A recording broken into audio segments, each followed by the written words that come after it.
So why does everything have to be so racially charged?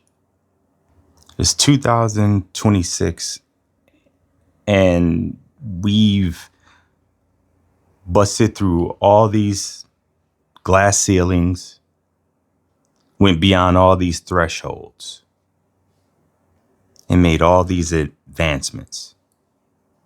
And yet we're still here. And by here, I mean welcome to hell. That seems to be where this is.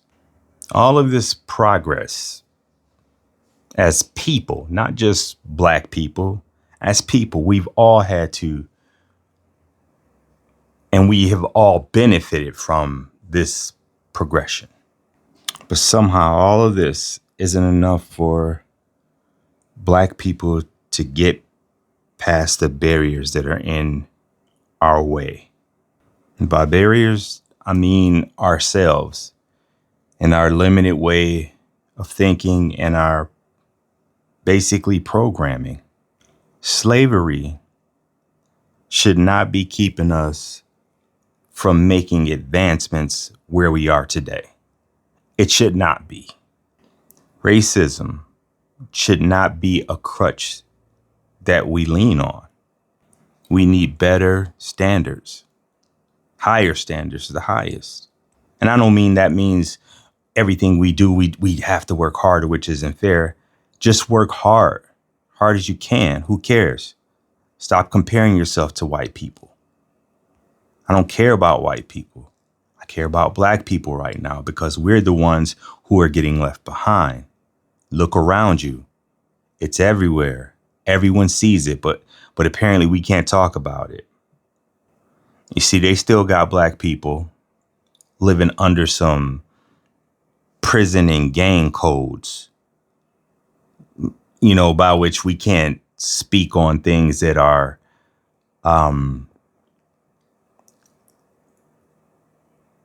things that aren't going well in our communities.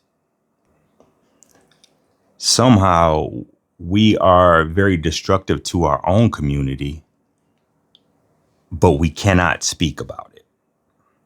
Tell me, what sense does that make? Not speaking about these things has aided in the proliferation of these things. The fact that black people have convinced other black people to not point out the dumb shit that we're allowing to happen is absolutely ridiculous.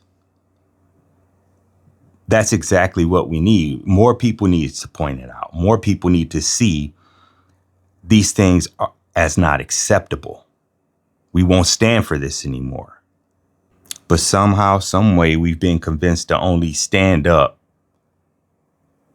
in anger against racism, perceived racism, meaning black people versus everyone. Nobody else screams racism like this. And I get it. Nobody else was put through the exact same trials and tribulations that we went through. But some did go through similar.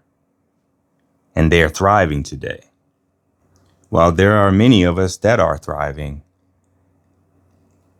it's the ones who are not. It's the crabs in the barrel mentality. And it's there's no other way to put this. It's the nigga mentality that is absolutely a ball and chain on our ankles. And the really viable black people out there who are doing the things they need to do, they know the difference between right and wrong. We hate this. We're fatigued by this madness. We look around, we see it every day. And then it's even further proliferated on the internet. So you could practically see black buffoonery all day long if your algorithm is now, set to that. And while other people do similar things, I again say, look, I'm not concerned with other people. I'm concerned with black people because we're at the bottom of too many statistics, or at the top of too many statistics. Either way, these are dubious. And we should be much farther along than this.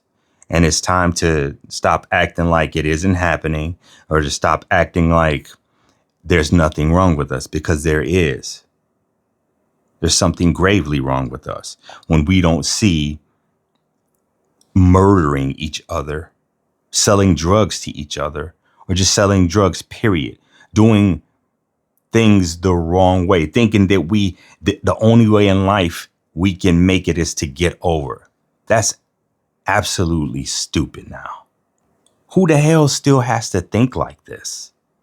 We've done it. We've busted through the ceilings. We've done this continually. What more do we have to prove? Just keep doing it. We don't even have to talk about it. Just keep doing it. I expect this. And that's what's different. Too many black people out here, these ghetto ass black people, they expect this low ass standard.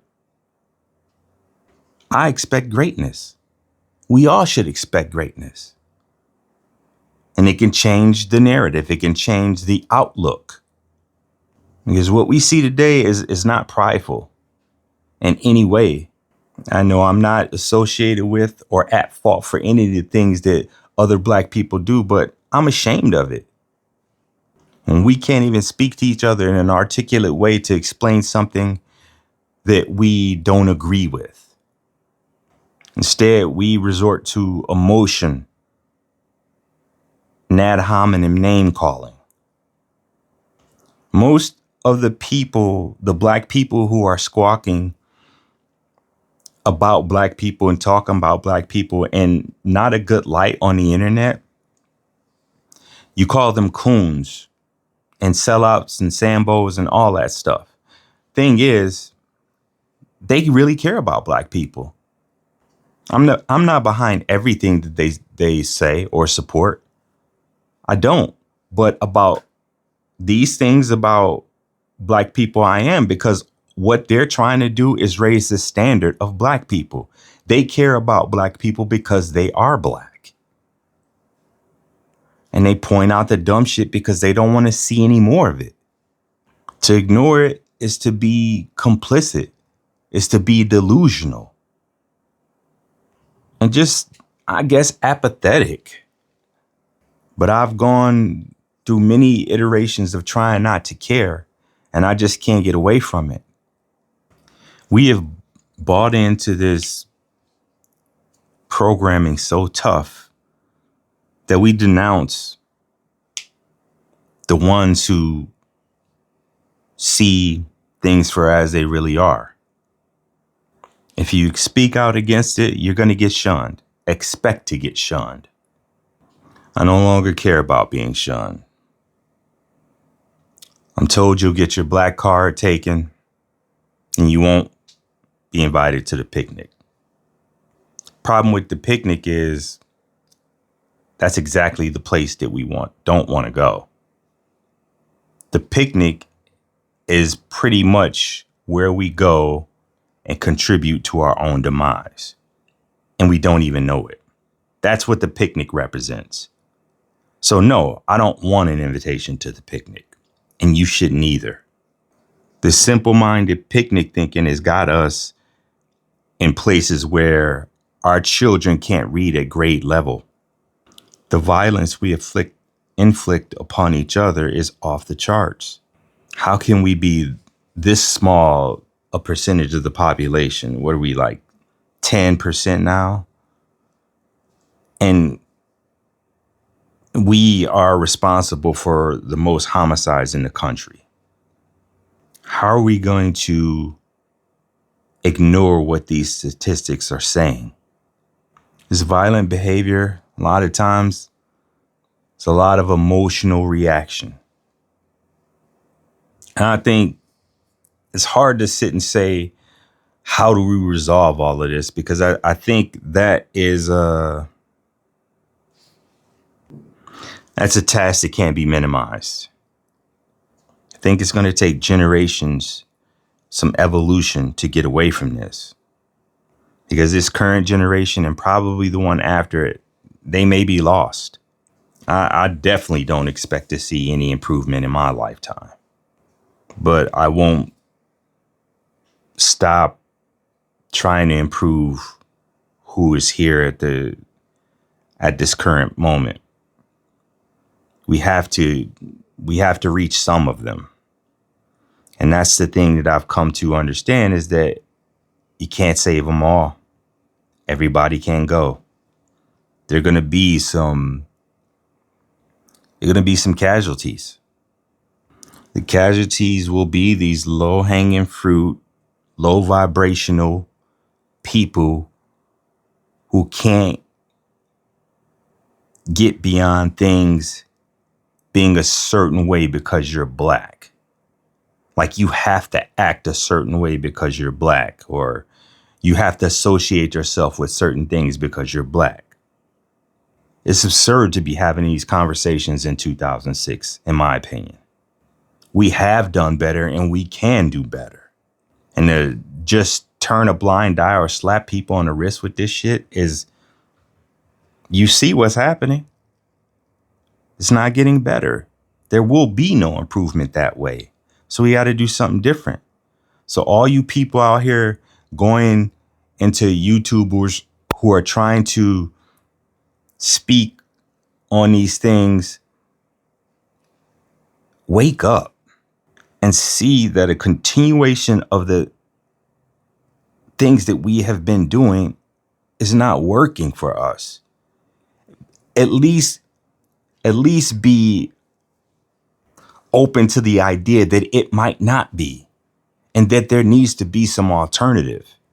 I mean, how can you viably argue against that? But they still will try. We don't have to be angry anymore. That light has to come on. The day of the angry black is dead. And you know why we don't have to be angry? Because there are a ton of us out here winning. And you fucks are so programmed that you're not even seeing it. All you see is rage for predicaments that some black people are getting themselves into that they shouldn't be in, and they're getting circumstances and being held accountable. And that enrages these type of people. So they come out and start race baiting. This poor person, he was a great person, he never did this, and all this eulogizing of people who've probably in some cases just done a horrific thing. But we prop them up and martyr them and make heroes out of the undeserving. That cannot be the way in which we are celebrated. The celebrations need to be afforded to families who are actually raising their kids to be not entitled, to be driven, and to be accountable for their actions, and understand that in the world there are circumstances and there are different types of people. And between these different types of people, you will find some that are just flat out lazy and don't want to do the work it takes to be an upstanding citizen. In fact, to be an upstanding citizen would be something called a square. Not an alluring colloquialism, but that's what we've done.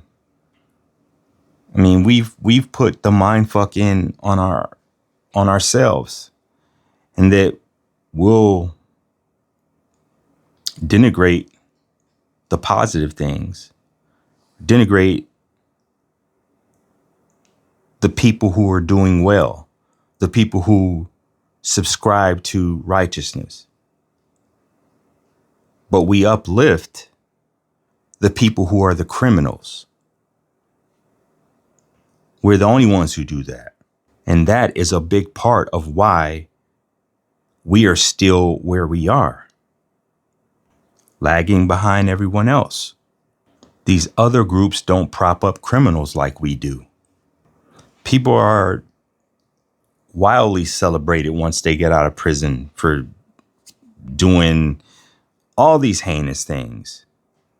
Hell, I even believe the Big Meech, when he got out of prison, there were tweets from like LeBron James and others saying, hey, welcome home, Big Meech, and giving him just a shout out. The last thing someone like that should be getting is a shout out. A criminal who sold drugs to his own people for all these years, and they've made movies about him in a glorifying light, and they're still doing it. And these celebrities, by shouting them out, are really in augmenting their essence. It's bullshit. We're the only ones who do this. It should be do your time, get out, and do your best to assimilate into the life that the new life that you're embarking upon. Learn about the life you've missed. Don't celebrate them. There's nothing cool about going to prison. But these become the heroes in the so-called black community. There are no heroes if these are the pillars upon which we stand. And we're supposed to be held up. That's a bullshit foundation. The biggest trick in the world has been to desensitize ourselves to our own demise. We're at a point where we can't even articulate ourselves out of would-be tough situations, I guess, or conflict, which we cannot shield ourselves from. There will be conflict no matter what you do. Avoidance is futile, so we need to learn to deal with these things. And it's quite clear that a lot of people do not have these gifts, these basic gifts. I've talked my way out of plenty of situations that, could have gone very badly, but I was able to pretty much just talk my way out of it. And sometimes I wasn't. And but I didn't get killed. I didn't kill a guy. Sometimes you just thump and you get it over and you move on and you're friends the next week. But not being able to speak, I've said this before, you're done if you can't articulate to other people what's inside your head. You're cooked. And our kids need to know this. We should be expecting our kids to go to college and excel, as opposed to going to the NFL or becoming rappers. Those are pipe dreams for most. And the real stories are the others who wind up going into other fields. Those are the real stories. Those are the real people. The righteous ones who work for theirs and come home and do more work in propping their family, preparing their family for the future. When you have offspring, that should be the goal. To prepare them for the future. Not prepare them for ski masks and pistols with extendos.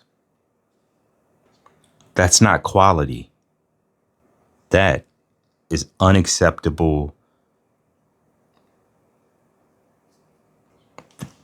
unacceptable things that are associated with us. There has to be more to our children than just giving them a phone, hoping they graduate, and kicking them out at 18. Enrichment needs to be there. And we need to learn how to be enmeshed in only things that enhance us going forward, not this frivolous bull that has gotten a lot of us into limited thinking, a limited way of thinking, a limited outlook. Black people can do better than this. We already have. We've done it already. It seems we're regressing. In the 1950s and 60s, during the civil rights movement, there was much more togetherness. There was much more of a brotherhood and a family emphasis back then. And as a result, our offspring were more in that mold.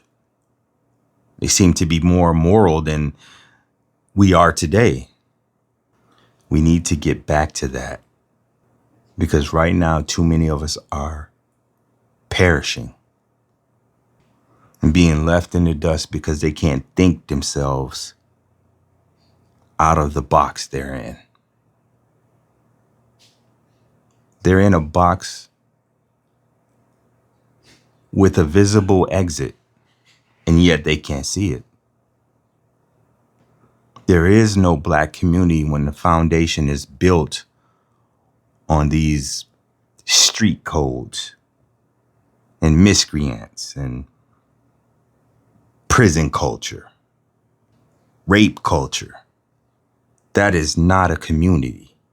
That's exactly what you call it. That's a hood. And that's not what we should be striving for. And that's not what we should be glorifying. A community should be the goal.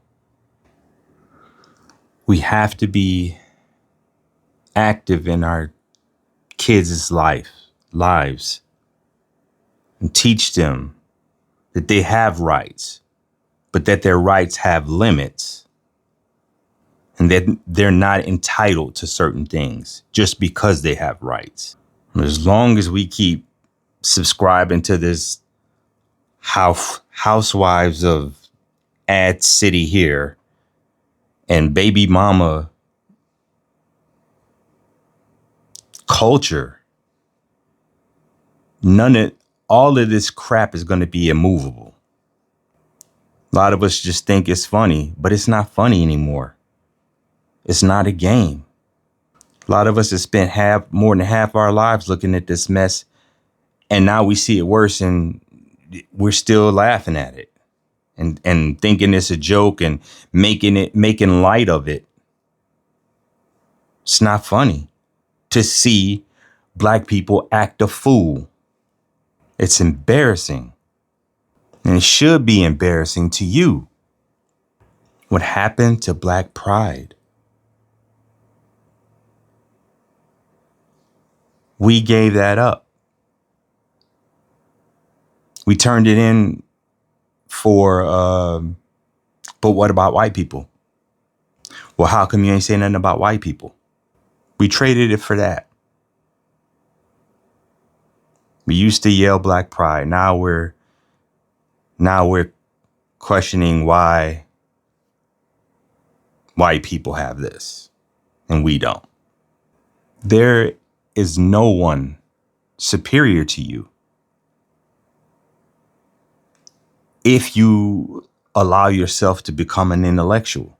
There's no one that's superior to you. You're just like everybody else who you think is superior to you, but they're not. They just have a culture that is less enmeshed with this BS. And so their kids grow up honed in on the things that they need to be honed in on. School is important to them. And that's great. But I've always said, even with the school stuff, teach your kids how to be good human beings, not just get good grades. No white man is superior to you. No white woman, no anybody. And we're not superior to them. We just need to stop looking at that like the standard that you want to get to is the white standard. Man, please. Most of us in our lives are amalgamation of all these things we've seen in our lives. A lot of it white. We've been influenced by white people. And that's fine as long as it's a good influence. But if all these other, if you looking at white people like they're superior, why aren't we emulating them? Instead of just scrolling on our phones, complaining. That's fruitless. You could have as much power as white people if you thought you could. But we don't think in excellence. We think in victimhood, martyrdom, and ghetto-ness. It's like we want to be these niggas. I mean, it's so bad. It's an abbreviation for the young people out here who are going crazy. YNs, young niggas. What the hell is that? But we keep seeing this mass of people all over the nation. All these kids doing this crazy, dangerous behavior that's going to get them ultimately one of two places, in jail or dead. And if there's anybody who thinks that you shouldn't be talking about this, I shouldn't be talking about this, those are the fucking coons. Those are the Sambos. Those are the bootlickers. Those are the Uncle Toms. Because all they want is for us to stay the same. Don't accept it. It's that simple. Do better.